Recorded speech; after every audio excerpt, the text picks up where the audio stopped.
शंकराचार्य, जिनका पूरा नाम आदि शंकराचार्य है, भारतीय दर्शन शास्त्र के महान आचार्य और अद्वैत वेदांत के प्रमुख प्रवर्तक थे। उनका जीवन काल लगभग 8वीं शताब्दी के दौरान माना जाता है। उनके जीवन और कार्यों के बारे में मुख्य बातें निम्नलिखित हैं। 1. जन्म और प्रारंभिक जीवन। जन्म। शंकराचार्य का जन्म लगभग 788 ईस्वी में केरल के कालडी नामक स्थान पर हुआ था।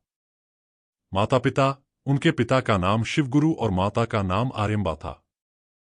बचपन से ही शंकराचार्य ने अद्वितीय बुद्धिमत्ता और आध्यात्मिक रुचि प्रदर्शित की। 2. संन्यास और शिक्षा।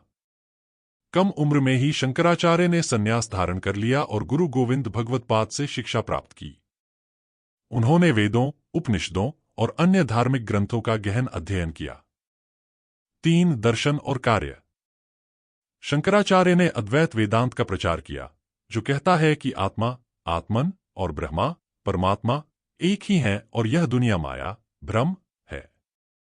उन्होंने ब्रह्मसूत्र, उपनिषद और भगवद गीता पर महत्वपूर्ण भाष्य, टिप्पणियां लिखीं।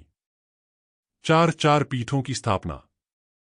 शंकराचार्य ने 4 मठ, पीठ स्थापित किए, जो अद्वैत वेदांत के प्रचार के केंद्र बने।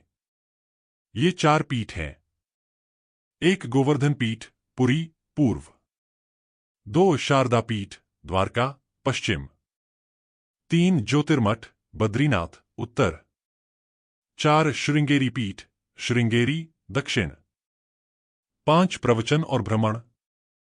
शंकराचार्य ने पूरे भारत का भ्रमण किया और विभिन्न धार्मिक विद्वानों और पंडितों के साथ वाद विवाद किए, जिससे अद्वैत वेदांत की शिक्षाओं का प्रचार हुआ।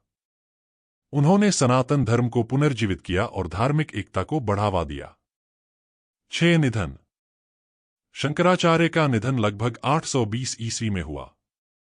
उनके जीवन की अवधि बहुत कम थी, लेकिन उनके योगदान अत्यधिक प्रभावशाली रहे।